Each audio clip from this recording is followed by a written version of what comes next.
A new thing.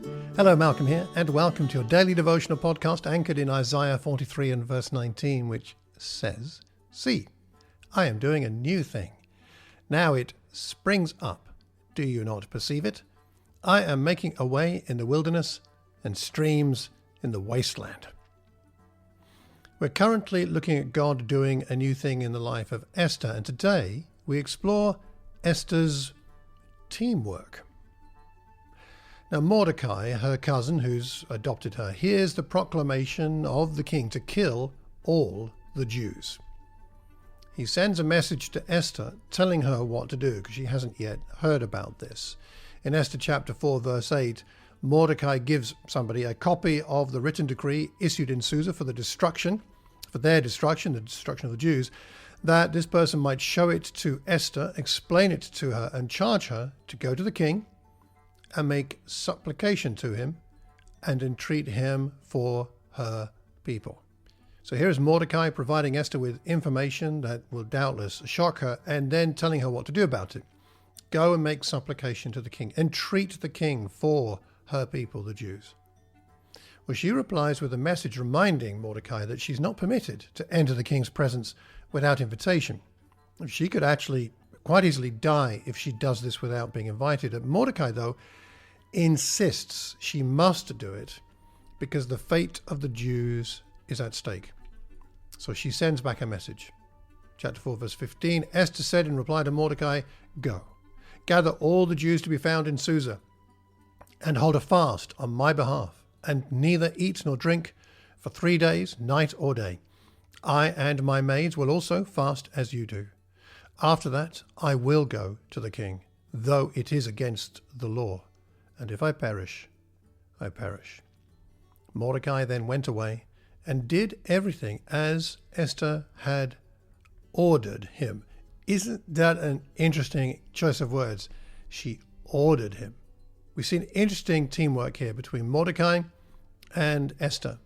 Esther is obedient to her cousin. In chapter 2, verse 10, she didn't reveal her nationality and family background because why? Mordecai had forbidden her to do so, so she's obedient.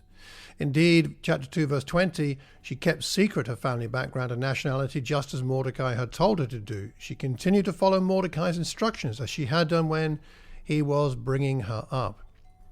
But at other times, Mordecai is obedient to her, as we've just read in chapter 4, verses 15 to 17. He did everything as Esther ordered him.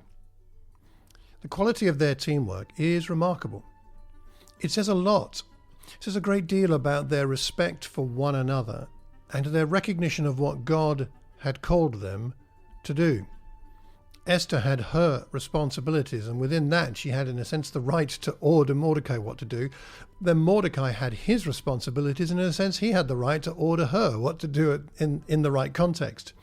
So they ended up directing each other for the good of God's people. Respect for the strengths of other people is healthy. My wife's a doctor. What would it profit me to argue about medical matters with her? I'm a musician. It would make no sense for her to argue with me regarding the merits of the key of D-flat major as the best key for the end of the third movement of Debussy's orchestral masterpiece La Mer. And D-flat major is the right key. You see, we are built for teamwork in the kingdom of God. And part of what it means to be a community of faith is to discover the ways we can cooperate with one another to further God's agenda for the salvation of as many as possible. So here's the question for today. Who are you working with to that end? Who are you teaming up with so that God can save as many as possible? How can you and I imitate this wonderful teamwork that we see between Esther and Mordecai? Humility and confidence going together.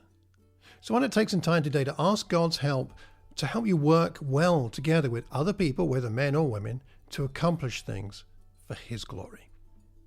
And I hope you find your heart, your life, your congregation, and your whole world inspired by God doing a new thing. Until tomorrow, take care and God bless.